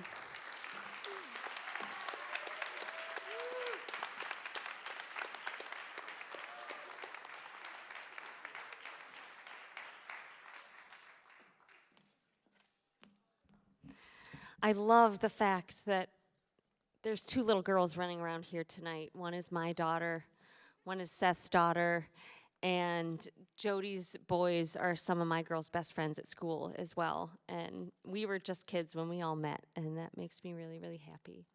So we have one more story tonight, and then we're going to have some special music right at the end. You guys can stay and listen. You can head out, but I really encourage you to listen to at least a few of these songs because they're going to be awesome. But last but not least is Sarna Salzman. She has been, that Bioneers I mentioned earlier, she's behind all of that and making it happen along with Sally, who's in the audience somewhere, who it was just her birthday. I can't see anything. Sarna has been a huge creative community here of all ages, and I'm really excited for her to tell her story.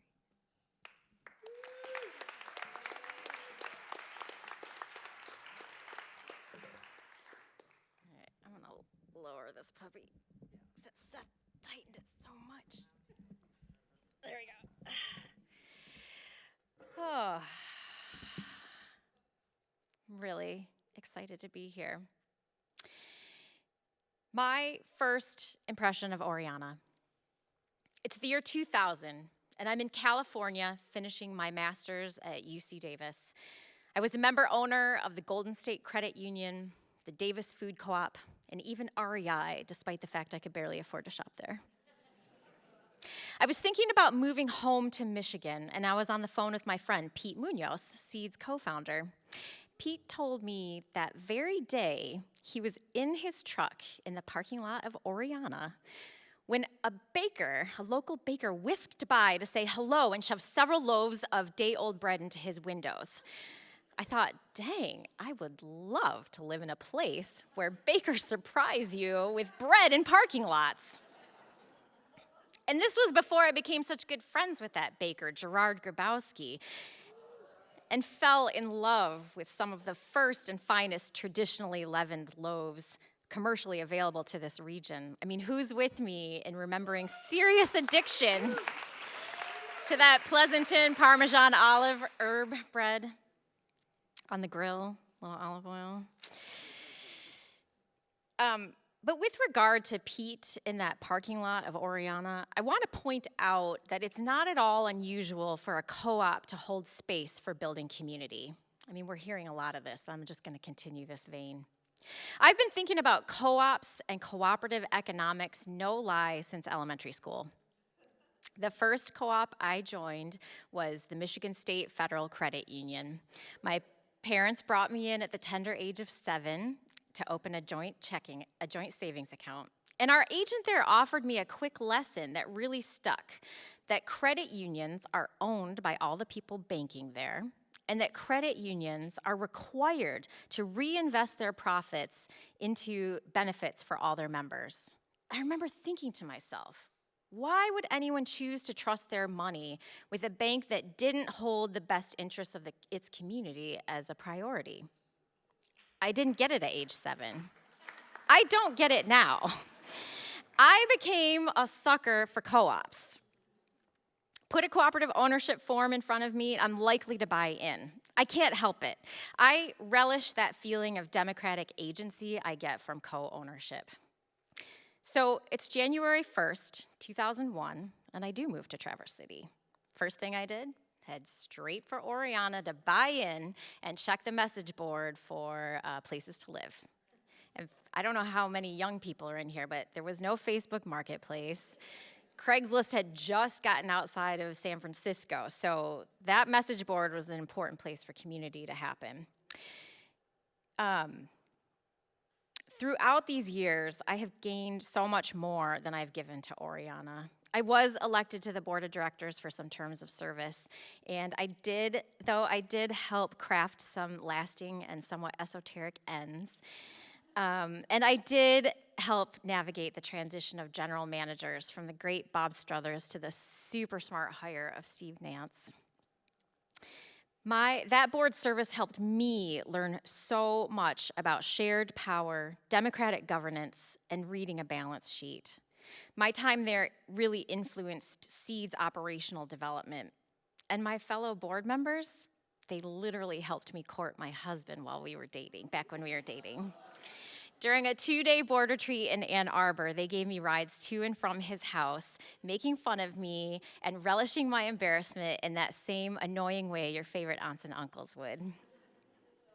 These rides, though, they were also an embodiment of cooperative principle number 7, concern for community, that all co-ops share. Near my whole life, I've been curious and also sometimes furious, trying to figure out how to transform a world that has been dominated and built by brutalist and extractive economies, where humans are habitually abused for the sake of centralizing power and for burning through planetary resources. It's traumatizing. The way we've treated each other and our planet is frequently horrifyingly awful. Why? I didn't get it at age 7. I don't get it now. But I zoom out and take in an anthropological perspective, and I find it helpful to see that economies and production aren't inherently bad. I mean, trade is one of the most human things we do. We share. And economies, they bring us magical treasures. What is true is that economies are an expression of our interpersonal relationships. When we repair our relationships, we will shift into regenerative economies that benefit watersheds and children and carbon drawdown. Cooperatives offer us an accessible way to shift that corporate status quo. Maybe it's a long shot, but it also seems possible. Note our little grocery store, which is up against powerful competitors with deep pockets. I mean, remember when Lucky's first opened and Oryana's sales dipped? That particular privately owned for-profit grocery store went dark at the first hint of reduced profits, but Oryana, with our shared cooperative values and under Steve's capable leadership, Oryana was ready to pounce, and we doubled our stores. 50 years ago, Oryana's co-founders knew that if they joined forces, they could create collective benefits like bulk dry goods and access to nicer cheeses. 50 years later, together, we own and manage a $33 million a year company that is a cornerstone business who gives back to our community in so many valuable ways. It's not bad for a glorified buying club. What gets me excited, though, is the knowledge that Oryana's economic model is scalable, in part because of the 6th principle of cooperatives, cooperation with other cooperatives. Did you know that Oryana is a member owner of a business services co-op that helps leverage $2.4 billion of grocer buying power? Ask about the Mondragon Corporation, and you'll learn about a worker-owned manufacturing co-op started in 1956 that is now 95 separate self-governing cooperatives all cooperating. Mondragon is the largest business project in Basque Country and the 10th largest in Spain. I believe that cooperatives are a key post-colonial economic tool for reclaiming our own labor, our time, and for repairing the transactional relationships we've had with one another. Through the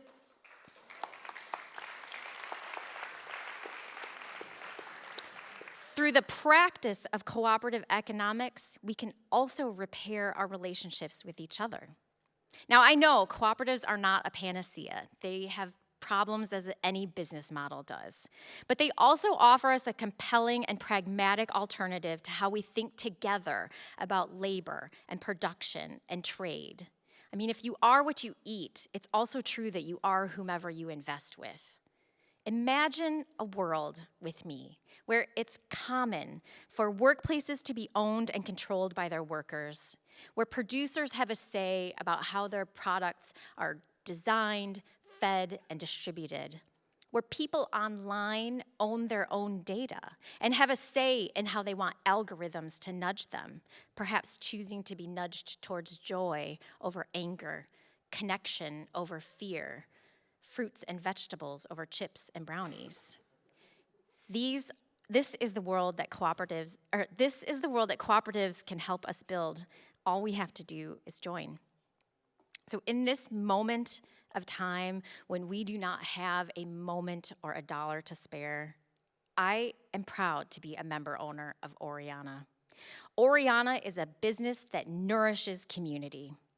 And I know when I walk in those doors in that store, I'm bound to run into somebody I know. In fact, sometimes there's so much damn community going on in there, I can't get out into my next thing on time. But that's the kind of annoying I want in my life.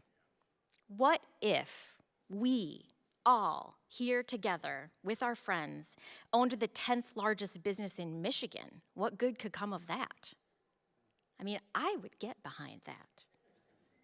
Who's with me in engaging in economic world repair? Let's own and support more co-ops.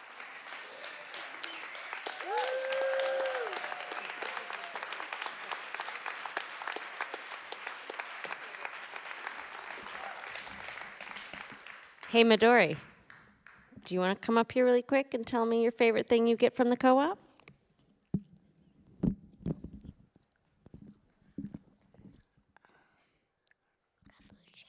Say it. Kombucha. It's pretty big. What about you, Iris? What's your favorite thing from the co-op? Oh, ice cream sandwiches. Ice cream, potato chips, and dried mango. It's very important. Thank you, ladies. Thank you, everybody, for your stories. And I know you guys all have one as well. And we're going to end with a few songs from Seth Bernard and special guest Crystal Turner, who runs the wellness department at Oryana. She's the manager there and has a lot to say, but we're going to hear her voice tonight. Go for it. Thank you, guys.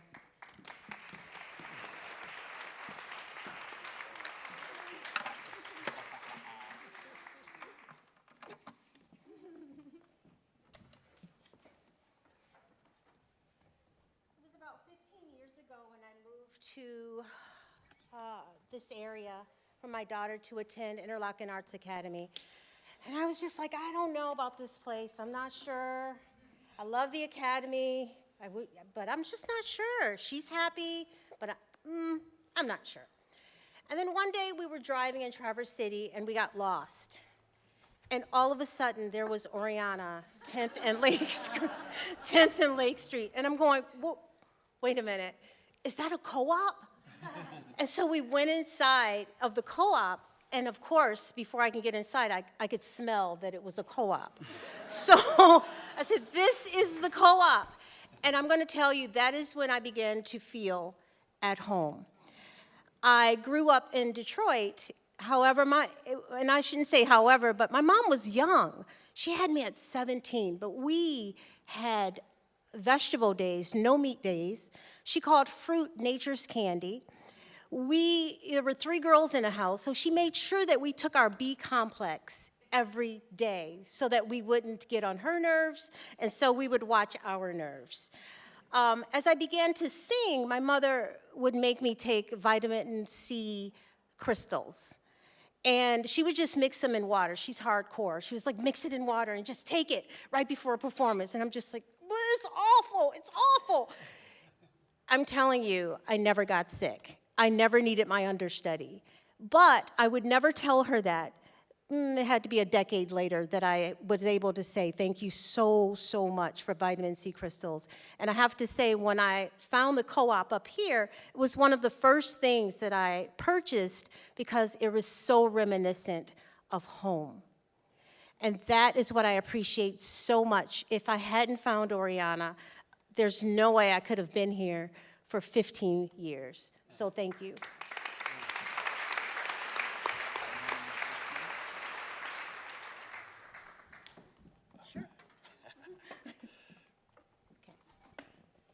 We've got a couple songs for you.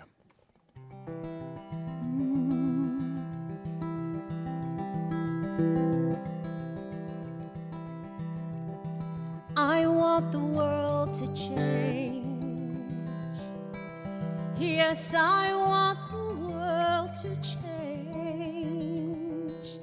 Things have gotten mighty strange. We don't want this world to change. Change, it begins with me. Yes, the change begins with me. It starts in my community, and the change begins with me. I slowly breathe into my heart. I slowly breathe into my heart.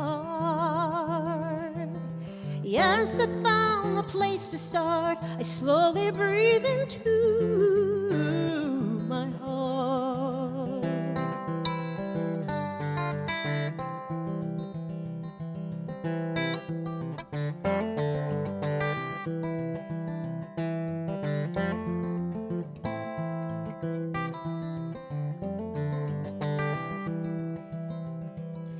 We have healing work to do. We have healing work to do. We have healing work to do. I'm so glad to work with you. The path is ours, the work is true. With love divine and eagle's view, we begin each day anew, and we have healing work to do.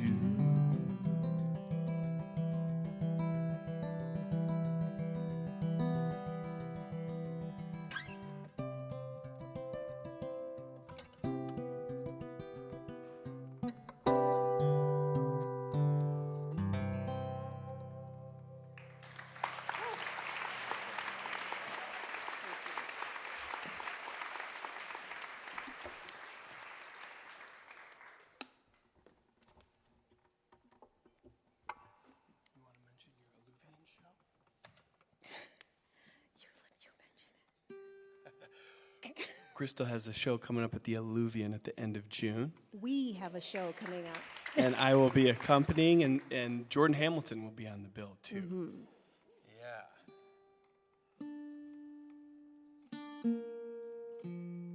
So before we play this last number, how about one more hand for all the storytellers?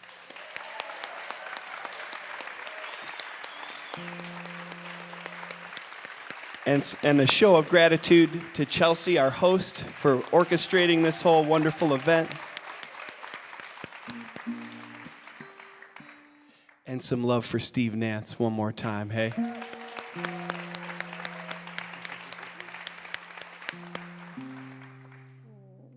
So we want to leave you with this thought. We can change our own minds. We can be vegan one week, vegetarian the next.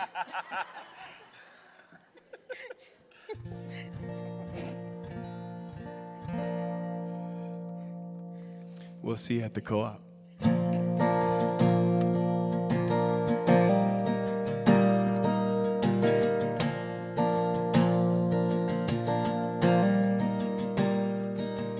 We can change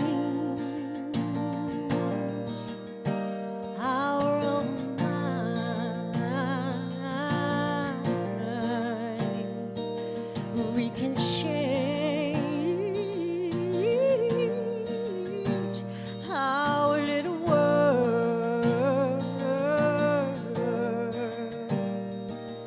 We can choose to use the curse.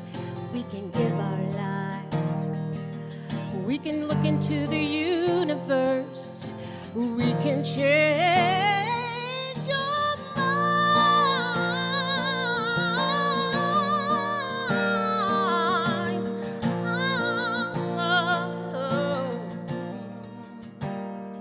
With a little focus and understanding, with a little organizing and funding, with a little ancient wisdom, ancestor power commanding, we could choose to use the worst and keep on demanding.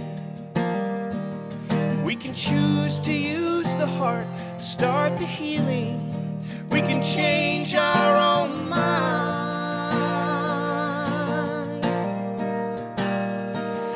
We can change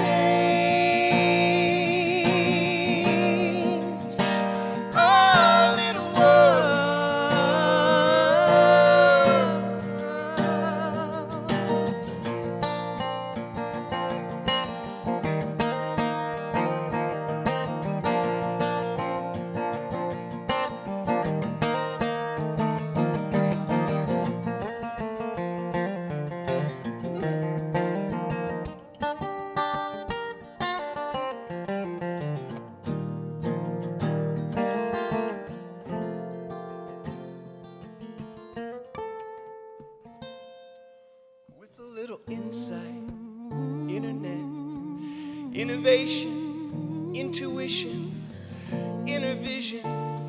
We can make love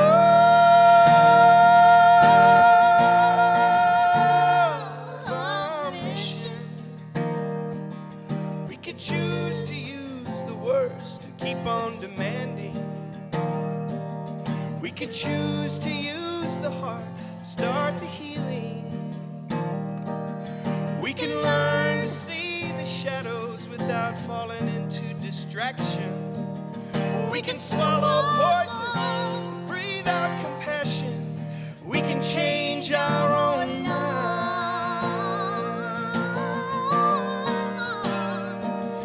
We can change our little world.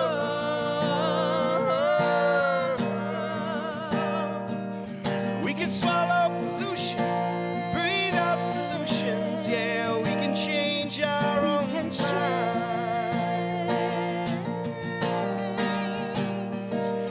We can change our little world.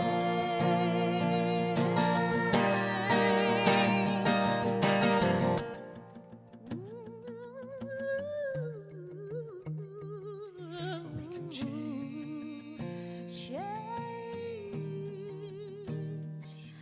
We can change. Sing it with us. We can change.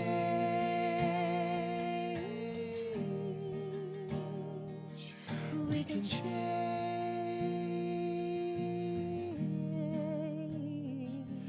We can change.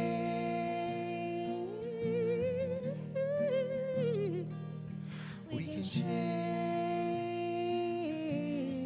One more time. We can change.